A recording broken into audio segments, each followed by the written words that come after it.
Hi friends. നമ്മൾ മറ്റുള്ളവർക്ക് വേണ്ടി എന്തൊക്കെ ചെയ്യാറുണ്ട് അല്ലേ? കൂട്ടുകാർക്ക് വിഷമം വരുമ്പോൾ നമ്മൾ കൂടെ നിൽക്കും. വീട്ടുകാരുടെ സന്തോഷത്തിന് വേണ്ടി സ്വന്തം ആഗ്രഹങ്ങൾ മാറ്റിവെക്കും. പങ്കാളിയുടെ ചെറിയൊരു പിണക്കം മാറ്റാൻ പോലും നമ്മൾ ഒരുപാട് കഷ്ടപ്പെടാറുണ്ട്. അവർക്ക് നമ്മൾ കൊടുക്കുന്ന കെയറും സ്നേഹവും ഒന്ന് ആലോചിച്ച് നോക്കൂ.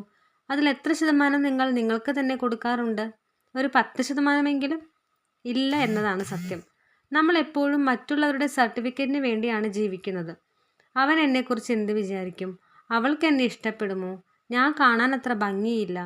എൻ്റെ നിറം കുറവാണോ? എനിക്ക് മറ്റുള്ളവരെ പോലെ സംസാരിക്കാൻ അറിയില്ലേ? ഈ ചോദ്യങ്ങൾ ചോദിച്ച് ചോദിച്ച് നമ്മൾ നമ്മളെ തന്നെ ഇല്ലാതാക്കുകയാണ്. ഒരു കാര്യം പറയട്ടെ, ഈ ലോകത്ത് നിങ്ങൾ ഏറ്റവും കൂടുതൽ സ്നേഹിക്കേണ്ടത് ആരെയാണെന്നറിയാമോ? അത് നിങ്ങളെ തന്നെയാണ്. അത് സ്വാർത്ഥതയല്ല, അതൊരു ആവശ്യമാണ്. ഈ വീഡിയോ മുഴുവനായി കണ്ട് തീരുമ്പോഴേക്കും നിങ്ങൾക്ക് നിങ്ങളോട് പ്രണയം തോന്നി തുടങ്ങും, ഉറപ്പ്. അതുകൊണ്ട് ഒരൊറ്റ സെക്കൻഡ് പോലും സ്കിപ്പ് ചെയ്യാതെ ഇത് മുഴുവൻ കേൾക്കൂ.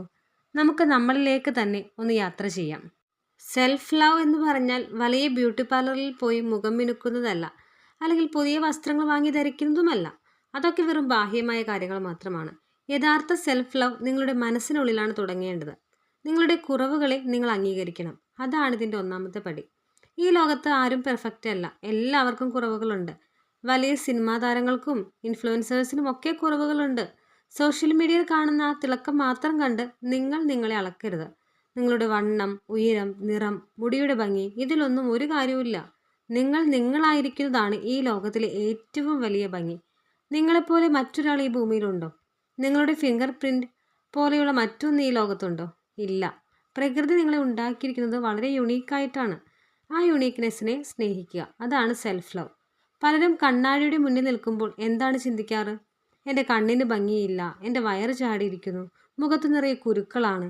ഇങ്ങനെ സ്വന്തം ശരീരത്തെ കുറ്റപ്പെടുത്താൻ മാത്രമേ നമ്മൾ സമയം കണ്ടെത്താറുള്ളൂ. പകരം ആ കണ്ണാടിയിൽ നോക്കി ഒന്ന് പുഞ്ചിരിക്കൂ. പറയൂ, ഞാൻ എന്നെ സ്നേഹിക്കുന്നു എന്ന്. ആദ്യമൊക്കെ പറയുമ്പോൾ ഒരു മടി തോന്നും, എന്നാൽ പതുക്കെ പതുക്കെ അതൊരു മാജിക്കായി മാറും. നമ്മൾ നമ്മളെ ബഹുമാനിക്കാൻ തുടങ്ങും. മറ്റുള്ളവർ നമ്മളെ തരം താഴ്ത്താൻ നോക്കുമ്പോൾ നമ്മൾ തളരില്ല. കാരണം നമ്മളെ താങ്ങി നിർത്താൻ നമ്മൾ തന്നെയുണ്ട്. ഈ ചിന്തയാണ് നമുക്ക് ആദ്യം വേണ്ടത്. നമ്മളിൽ പലരെയും പിന്നോട്ട് വലിക്കുന്നത് നമ്മുടെ ഭൂതകാലമാണ്. പഴയ ചില പരാജയങ്ങൾ, ആരോ തന്നിട്ട് പോയ വഞ്ചനകൾ, ചില റിലേഷൻഷിപ്പുകളിൽ നേരിട്ട അപമാനങ്ങൾ. നമ്മൾ ഇപ്പോഴും ആ ഓർമ്മകളിൽ ജീവിക്കുകയാണ്. നമ്മൾ നമ്മളെ തന്നെ ഇപ്പോഴും ശിക്ഷിക്കുകയാണ്. അന്ന് ഞാൻ അങ്ങനെ ചെയ്യരുതായിരുന്നു, എൻ്റെ തെറ്റുകൊണ്ടാണ് അവർ എന്നെ വിട്ടുപോയത്. ഇങ്ങനെ സ്വയം പഴിചാരി ജീവിക്കുന്ന എത്രയോ പേരുണ്ട്. ദയവായിട്ട് അത് നിർത്തൂ. അന്ന് നിങ്ങൾക്ക് അത്ര മാത്രമേ അറിവുണ്ടായിരുന്നുള്ളൂ. ആ സാഹചര്യത്തിൽ നിങ്ങൾ എടുത്ത തീരുമാനം അതായിരുന്നു. അതിൽ സ്വയം കുറ്റബോധം തോന്നിയിട്ട് ഇനി കാര്യമില്ല. സംഭവിച്ചത് സംഭവിച്ചു കഴിഞ്ഞു. കഴിഞ്ഞ കാലത്തെ മാറ്റാൻ ആർക്കും കഴിയില്ല. എന്നാൽ വരാനിരിക്കുന്ന കാലത്തെ മനോഹരമാക്കാൻ നിങ്ങൾക്ക് കഴിയും. നിങ്ങളോട് തന്നെ ക്ഷമിക്കുക. ഇറ്റ്സ് ഓക്കെ എന്ന് നിങ്ങളുടെ മനസ്സിനോട് പറയുക. തെറ്റുകൾ പറ്റാത്ത മനുഷ്യരില്ല. തെറ്റുകളിൽ നിന്നാണ് നമ്മൾ പഠിക്കുന്നത്. പഴയ നിങ്ങളല്ല ഇന്നത്തെ നിങ്ങൾ. നിങ്ങൾ ഒരുപാട് വളർന്നു കഴിഞ്ഞു. ഒരുപാട് കാര്യങ്ങൾ അനുഭവിച്ചു കഴിഞ്ഞു. എന്നിട്ടും നിങ്ങൾ തളരാതെ ഇവിടെ വരെ എത്തിയില്ലേ? അപ്പോൾ നിങ്ങൾ എത്ര ശക്തനാണ്! ആ ശക്തിയൊന്ന് അഭിനന്ദിക്കൂ. സ്വന്തം തോളിൽ തട്ടി പറയൂ, നീ നന്നായി കഷ്ടപ്പെട്ടു, നീ സൂപ്പറാണെന്ന്. ഇത് മറ്റാരും വന്ന് നമുക്ക് തരില്ല, നമ്മൾ തന്നെ ചെയ്യണമെന്നേ. സോഷ്യൽ മീഡിയ നമ്മുടെ ജീവിതം നശിപ്പിക്കുന്ന ഒന്നാമത്തെ വഴിയാണ്. രാവിലെ എഴുന്നേറ്റ് ഇൻസ്റ്റഗ്രാം റീൽസ് നോക്കുന്നു. അതാ ഒരാൾ പുതിയ കാറ് വാങ്ങിയിരിക്കുന്നു, മറ്റൊരാൾ വിദേശത്ത് ടൂർ പോയിരിക്കുന്നു. വേറൊരാളാണെങ്കിലോ പാർട്ട്ണറുടെ കൂടെ അതീവ സന്തോഷവാനായിട്ട് വളരെ ഹാപ്പി ആയിട്ട് ഫോട്ടോ വീഡിയോ ഒക്കെ ഇട്ടിരിക്കുന്നു. ഇത് കാണുമ്പോൾ നമ്മുടെ മനസ്സ് പതുക്കെ താഴോട്ട് പോകും. എൻ്റെ ജീവിതം മാത്രം എന്താ ഇങ്ങനെ? എനിക്ക് മാത്രം എന്താ ഒന്നുമില്ലാത്തെ? ഈ ചോദ്യങ്ങൾ നിങ്ങളുടെ സമാധാനം കളയും. ഓർക്കുക, സോഷ്യൽ മീഡിയ എന്ന് പറയുന്നത് വെറും ഒരു തിയേറ്റർ മാത്രമാണ്. ആളുകൾ അവരുടെ ജീവിതത്തിലെ ഏറ്റവും നല്ല നിമിഷങ്ങൾ മാത്രമേ അവിടെ കാണിക്കൂ. അവരുടെ കരച്ചിലും കടങ്ങളും സങ്കടങ്ങളും ആരും സ്റ്റാറ്റസ് ഇടില്ല. അതുകൊണ്ട് അവരുടെ ബിഹൈൻഡ് ദി സീൻസ് അറിയാതെ അവരുടെ ഹൈലൈറ്റ് റീൽ കണ്ട് വിഷമിക്കരുതേ. നിങ്ങൾ മത്സരിക്കേണ്ടത് മറ്റുള്ളവരോടല്ല, നിങ്ങളുടെ ഇന്നലത്തെ സ്വയത്തോടാണ്. ഇന്നലത്തേതിനേക്കാൾ മികച്ചൊരു വ്യക്തിയാകാൻ ഇന്ന് ശ്രമിക്കുക. ഒരു പുതിയ കാര്യം പഠിക്കുക. ഒരു നല്ല ശീലം വളർത്തിയെടുക്കുക. നിങ്ങളുടെ വളർച്ച മറ്റുള്ളവരുടെ സ്പീഡിലാകണമെന്ന് നിർബന്ധമില്ല. ചില പൂക്കൾ ജനുവരിയിൽ വിരിയും, ചില പൂക്കൾ മെയ് മാസത്തിൽ മാത്രമേ വിരിയൂ. അതിനർത്ഥം മെയ് മാസത്തിൽ വിരിഞ്ഞ പൂവിന് ഭംഗിയില്ല എന്നല്ല. അതിൻ്റേതായ സമയം വരുമ്പോൾ അത് മനോഹരമായി തന്നെ വിരിയും. നിങ്ങളുടെ സമയത്തിനായി കാത്തിരിക്കുക, കഠിനാധ്വാനം ചെയ്യുക, നിങ്ങളെ വിശ്വസിക്കുക. അത് മതിയെന്നേ. സെൽഫ് ലവിൻ്റെ ഏറ്റവും പ്രധാനപ്പെട്ട ഒരു ഭാഗമാണ് ബൗണ്ടറികൾ സെറ്റ് ചെയ്യുക എന്നത്. എല്ലാവരെയും എപ്പോഴും സന്തോഷിപ്പിക്കാൻ നമുക്ക് കഴിയില്ല. അതിന് ശ്രമിച്ചാൽ നമ്മുടെ സമാധാനം പോകും. പലർക്കും നോ എന്ന് പറയാൻ ഭയങ്കര മടിയാന്നേ. മറ്റുള്ളവർക്ക് വിഷമമായാലോ എന്ന് കരുതി സ്വന്തം താല്പര്യങ്ങൾ ബലി കഴിക്കും. ഒരു ഉദാഹരണത്തിന്, നിങ്ങൾ ഒട്ടും താല്പര്യമില്ലാത്തൊരു കാര്യത്തിന് കൂട്ടുകാരൻ വിളിക്കുകയാണ്. ഉള്ളിൽ വരാൻ ഒട്ടും താല്പര്യമില്ല, എങ്കിലും അവരെ വിഷമിപ്പിക്കേണ്ടെന്ന് വിചാരിച്ച് നിങ്ങൾ കൂടെ പോകും. അവിടെ ചെന്ന് കഴിഞ്ഞ് നിങ്ങൾ സ്വയം ശപിക്കും. ഇത് നിങ്ങളുടെ മനസ്സിനോട് ചെയ്യുന്ന അനീതിയാണ്. നിങ്ങൾക്ക് താല്പര്യമില്ലെങ്കിൽ വളരെ മാന്യമായിട്ട് നോ എന്ന് പറയാൻ തന്നെ ശീലിക്കുക. എനിക്കിപ്പോൾ അതിന് കഴിയില്ലെന്ന് തുറന്നു പറയുക. നിങ്ങൾ ശരിക്കും സ്നേഹിക്കുന്നവരാണെങ്കിൽ നിങ്ങളുടെ ആ തീരുമാനത്തെ ബഹുമാനിക്കും. പിണങ്ങിപ്പോകുന്നവർ പോകട്ടെ, അവരെ പിടിച്ചു നിർത്തേണ്ട ആവശ്യമില്ല. കാരണം നിങ്ങളുടെ സമാധാനത്തേക്കാൾ വലുതല്ല മറ്റൊന്നും. വിഷലിപ്തമായ സൗഹൃദങ്ങളിൽ നിന്നും പ്രണയങ്ങളിൽ നിന്നും ഇറങ്ങിപ്പോരുക. നിങ്ങളെ നിരന്തരം വേദനിപ്പിക്കുന്ന ആളുകളുടെ കൂടെ നിൽക്കരുത്. അവർ നിങ്ങളുടെ ഊർജ്ജം തന്നെ ചോർത്തിക്കളയും.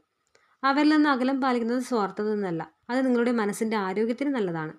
നിങ്ങളുടെ ലൈഫിലെ ഹീറോ നിങ്ങൾ തന്നെയാണ്. ആ ഹീറോയെ സംരക്ഷിക്കേണ്ടത് നിങ്ങളുടെ കടമയാണ്. നിങ്ങളുടെ ശരീരത്തെയും മനസ്സിനെയും എങ്ങനെ നന്നായി നോക്കാം? ദിവസവും കുറച്ച് സമയം നിങ്ങൾക്ക് മാത്രമായി മാറ്റിവെക്കുക. രാവിലെ എഴുന്നേറ്റ ഉടനെ ഫോൺ നോക്കുന്ന ശീലമുണ്ടെങ്കിൽ അത് അങ്ങോട്ട് മാറ്റുക. ആദ്യത്തെ അരമണിക്കൂർ നിങ്ങളുടെ മനസ്സിന് ശാന്തത നൽകുക. ഒരു ചായയോ കാപ്പിയോ കുടിച്ച് പ്രകൃതിയെ നോക്കിയിരിക്കുക. നല്ലൊരു പുസ്തകം വായിക്കുക, അല്ലെങ്കിൽ ഇഷ്ടമുള്ളൊരു പാട്ട് കേൾക്കുക. ശരീരത്തിന് നല്ല ആഹാരം നൽകുക. ആവശ്യത്തിന് വെള്ളം കുടിക്കുക. ബോഡി ഫിറ്റ്നസ് ശ്രദ്ധിക്കുക. വ്യായാമം ചെയ്യുന്നത് നിങ്ങളുടെ ശരീരത്തിന് മാത്രമല്ല, മനസ്സിനും നല്ലതാണ്. നല്ല ഹോർമോണുകൾ ഉൽപ്പാദിപ്പിക്കപ്പെടാൻ അത് സഹായിക്കും. മാസത്തിലൊരിക്കൽ നിങ്ങൾക്ക് ഇഷ്ടമുള്ളൊരു സമ്മാനം വാങ്ങി നൽകുക. അത് വലിയ വില കൂടിയതാകണമെന്നില്ല. ഒരു ചെറിയ പേനയോ ഡയറിയോ അല്ലെങ്കിൽ ഇഷ്ടമുള്ളൊരു ഭക്ഷണമോ എന്തോ ആകാം. ഇത് ഞാൻ എനിക്ക് വേണ്ടി വാങ്ങിയതാണ് എന്നായൊരു ഫീൽ തരുന്ന സന്തോഷം വലുതാണ്. നിങ്ങളെ അഭിനന്ദിക്കാൻ മറ്റാരും വരേണ്ടതില്ല. നിങ്ങളുടെ ചെറിയ വിജയങ്ങൾ പോലും സെലിബ്രേറ്റ് ചെയ്യുക. ഒരു പുതിയ കാര്യം പഠിച്ചോ? സന്തോഷിക്കൂ. ഒരു ലക്ഷ്യം പൂർത്തിയാക്കിയോ? സ്വയം ട്രീറ്റ് നൽകൂ. ഈ ചെറിയ കാര്യങ്ങളാണ് വലിയ മാറ്റങ്ങൾ ഉണ്ടാക്കുന്നത്. ഒരു നിമിഷം കണ്ണുകൾ അടച്ച് ആലോചിച്ച് നോക്കൂ. നമ്മൾ എത്രയോ രാത്രികൾ ആരും കാണാതെ കരഞ്ഞിട്ടുണ്ട്. എത്രയോ പ്രതിസന്ധികളിലൂടെ നമ്മൾ കടന്നുപോയിട്ടുണ്ട്. ആരൊക്കെ നമ്മളെ തനിച്ചാക്കി പോയിട്ടുണ്ട്. എന്നിട്ടും നിങ്ങളുടെ കൂടെ ആരാണ് ഉണ്ടായിരുന്നത്? അത് നിങ്ങൾ തന്നെയാണ്. നിങ്ങളുടെ ശ്വാസമാണ്. നിങ്ങളുടെ ഹൃദയമിടിപ്പാണ്. മരണം വരെ നിങ്ങളുടെ കൂടെ ഉണ്ടാകാൻ പോകുന്നത് ആരാണ്? അത് നിങ്ങൾ മാത്രമാണ്. ബാക്കി എല്ലാവരും നിങ്ങളുടെ ജീവിതത്തിലെ വഴിപോക്കർ മാത്രമാണ്. ചിലർ കുറച്ചു കാലം കൂടെ ഉണ്ടാവും, ചിലർ പെട്ടെന്ന് അങ്ങോട്ട് പോകും. അത് ജീവിതത്തിൻ്റെ ഒരു നിയമമാണ്. അതുകൊണ്ട് പോകുന്നവരെ ഓർത്ത് വിഷമിക്കാതെ കൂടെയുള്ളവരെ, നിങ്ങളെ സ്നേഹിക്കൂ. നിങ്ങളുടെ മനസ്സിനോട് സംസാരിക്കൂ. അതൊരു നല്ല കൂട്ടുകാരനോട് സംസാരിക്കുന്നത് പോലെ തന്നെ ആയിരിക്കണം. നമ്മൾ മറ്റുള്ളവരോട് സംസാരിക്കുമ്പോൾ വളരെ സൂക്ഷിച്ചാണ് സംസാരിക്കാറ്. അവർക്ക് വിഷമമാകരുതെന്ന് കരുതി നല്ല വാക്കുകൾ പറയും. എന്നാൽ നമ്മളോട് തന്നെ സംസാരിക്കുമ്പോൾ വളരെ ക്രൂരമായ വാക്കുകളാണ് ഉപയോഗിക്കാറുള്ളത്. നീ ഒരു പൊട്ടനാണ്, നിനക്കൊന്നിനും കൊള്ളില്ല, നിന്റെ വിധി ഇങ്ങനെയേ ഉള്ളൂ. ഈ നെഗറ്റീവ് സെൽഫ് ടോക്ക് അവസാനിപ്പിക്കാം. നിങ്ങളോട് ദയ കാണിക്കുക. നിങ്ങൾ പ്രിയപ്പെട്ട ഒരാളോട് സംസാരിക്കുന്നത് പോലെ തന്നെ നിങ്ങളോട് സംസാരിക്കുക. എല്ലാം ശരിയാകും. ഞാൻ നിന്റെ കൂടെയുണ്ടെന്ന് പറയൂ. മറ്റുള്ളവർ നിങ്ങളെ സ്നേഹിക്കണമെന്ന് നിർബന്ധം പിടിക്കരുത്. അതിനായി അവരുടെ പുറകെയും നടക്കരുത്. സ്നേഹം ഭിക്ഷയാചിക്കേണ്ട ഒന്നല്ല. നിങ്ങൾ നിങ്ങളെ സ്നേഹിച്ചു തുടങ്ങുമ്പോൾ മറ്റുള്ളവർ തനിയെ നിങ്ങളിലേക്ക് ആകർഷിക്കപ്പെടും. കാരണം സ്വയം സ്നേഹിക്കുന്ന ഒരാൾക്ക് പ്രത്യേകതരം പോസിറ്റീവ് എനർജി ഉണ്ടായിരിക്കും. അവർക്ക് ചുറ്റും എപ്പോഴും സന്തോഷമുണ്ടായിരിക്കും. അവർ ആരെയും ആശ്രയിച്ചല്ല ജീവിക്കുന്നത്. സ്വന്തം സന്തോഷം അവർ തന്നെ കണ്ടെത്തുന്നു. അതുകൊണ്ട് നിങ്ങളുടെ സന്തോഷത്തിന് താക്കോൽ മറ്റൊരാളുടെ കയ്യിൽ കൊടുക്കരുത്. അവർ വിചാരിച്ചാൽ മാത്രം നിങ്ങൾ സന്തോഷിക്കുക, അവർ വിചാരിച്ചാൽ സങ്കടപ്പെടുക. ഈ അവസ്ഥയുണ്ടെങ്കിൽ അത് മാറ്റിയെടുക്കുക. നിങ്ങളുടെ റിമോട്ട് കൺട്രോൾ നിങ്ങളുടെ കയ്യിൽ തന്നെ ഇരിക്കട്ടെ. നിങ്ങൾ വളരെ വിലപ്പെട്ട ഒരു വ്യക്തിയാണ്. നിങ്ങളുടെ മൂല്യം മറ്റുള്ളവരുടെ വാക്കുകളല്ല നിശ്ചയിക്കുന്നത്. അവർ നിങ്ങളെക്കുറിച്ച് എന്ത് പറഞ്ഞാലും അത് നിങ്ങളുടെ സത്യമല്ല, അത് അവരുടെ ചിന്താഗതി മാത്രമാണ്. അതുകൊണ്ട് മറ്റുള്ളവരുടെ വിമർശനങ്ങൾ കണ്ട് തളരരുത്. നിങ്ങളുടെ ലക്ഷ്യങ്ങളിലേക്ക് ശ്രദ്ധ കേന്ദ്രീകരിക്കുക. കഠിനാധ്വാനം ചെയ്യുക. നിങ്ങൾക്ക് ചെയ്യാൻ കഴിയുന്ന ഏറ്റവും മികച്ച കാര്യങ്ങൾ തന്നെ ചെയ്യുക. ബാക്കിയെല്ലാം വഴിയേ വന്നോളും. ജീവിതത്തിൽ ഉള്ള കാര്യങ്ങൾക്ക് നന്ദി പറയുക. നമുക്കില്ലാത്ത കാര്യങ്ങളെക്കുറിച്ച് ആലോചിച്ചാണ് നമ്മൾ എപ്പോഴും വിഷമിക്കാറുള്ളത്. എന്നാൽ നമുക്കുള്ള കാര്യങ്ങൾ എത്ര പേർക്ക് ഇല്ലാത്തതാണ് എന്ന് ചിന്തിച്ചിട്ടുണ്ടോ?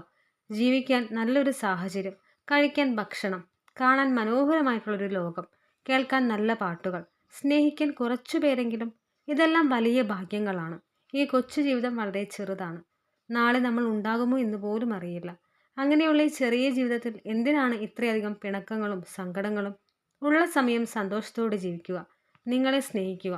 മറ്റുള്ളവർക്കും ആ സ്നേഹം പകർന്നു നൽകുക. പക്ഷേ ആദ്യം മുൻഗണന നിങ്ങൾക്ക് തന്നെ ആയിരിക്കണം. നിങ്ങൾ ഉള്ളിൽ സന്തോഷവാനാണെങ്കിൽ മാത്രമേ നിങ്ങൾക്ക് മറ്റുള്ളവർക്കും സന്തോഷം നൽകാൻ കഴിയൂ. ഒരു ഒഴിഞ്ഞ പാത്രത്തിൽ നിന്ന് മറ്റൊരാൾക്ക് ഭക്ഷണം വിളമ്പാൻ കഴിയില്ലല്ലോ. അതുപോലെ നിങ്ങളുടെ മനസ്സ് സ്നേഹം കൊണ്ട് നിറഞ്ഞതാണെങ്കിൽ മാത്രമേ നിങ്ങൾക്ക് മറ്റുള്ളവരെയും സ്നേഹിക്കാൻ പറ്റൂ. അതുകൊണ്ട് സ്വന്തം മനസ്സിനെ എപ്പോഴും സ്നേഹം കൊണ്ട് നിറച്ചു വെക്കുക. ഈ വീഡിയോ കണ്ടു കഴിയുമ്പോൾ ഒന്നു മാത്രം ചെയ്യുക. 1 മിനിറ്റ് കണ്ണാടിയുടെ മുന്നിൽ പോയി നിൽക്കുക. നിങ്ങളുടെ കണ്ണുകളിലേക്ക് തന്നെ നോക്കുക. ഹൃദയത്തിൽ കൈവച്ച് പറയുക, ഇത്രയും കാലം ഞാൻ നിന്നെ അവഗണിച്ചതിന് ക്ഷമിക്കണം. ഇനി മുതൽ ഞാൻ നിന്നെ ജീവനേക്കാൾ അധികം സ്നേഹിക്കും. നീ എനിക്ക് വളരെ സ്പെഷ്യലാണ്. ഈ വാക്കുകൾ നിങ്ങളുടെ ജീവിതം മാറ്റിമറിക്കും. നിങ്ങൾ നിങ്ങളെ സ്നേഹിച്ചു തുടങ്ങുന്ന ആ നിമിഷം മുതൽ ഈ ലോകം കൂടുതൽ മനോഹരമായി തോന്നും. നിങ്ങളെ തോൽപ്പിക്കാൻ പിന്നെ ആർക്കും കഴിയില്ല. ഈ വീഡിയോ നിങ്ങൾക്ക് എപ്പോഴെങ്കിലും തളർച്ച തോന്നുമ്പോൾ വീണ്ടും എടുത്ത് കേൾക്കുക. ഇത് നിങ്ങളുടെ മനസ്സിനുള്ളൊരു മരുന്നാണ്. നിങ്ങൾക്ക് ഈ വീഡിയോ ഇഷ്ടമായെങ്കിൽ നിങ്ങളെപ്പോലെ തന്നെ സ്വന്തം മൂല്യം മറന്ന് ജീവിക്കുന്ന നിങ്ങളുടെ പ്രിയപ്പെട്ട കൂട്ടുകാർക്ക് ഇത് ഷെയർ ചെയ്ത് നൽകുക. അവരുടെ ജീവിതത്തിലും വലിയൊരു മാറ്റം വരുത്തട്ടെ. നിങ്ങളുടെ മനസ്സ് നിറഞ്ഞെങ്കിൽ മാത്രം വീഡിയോയ്ക്ക് ഒരു ലൈക്ക് നൽകുക. നിങ്ങളുടെ ചിന്തകൾ താഴെ കമൻറ്റ് ചെയ്യുമല്ലോ. ഒരു പുതിയ നല്ല ചിന്തയുമായി അടുത്ത വീഡിയോയിൽ കാണാം.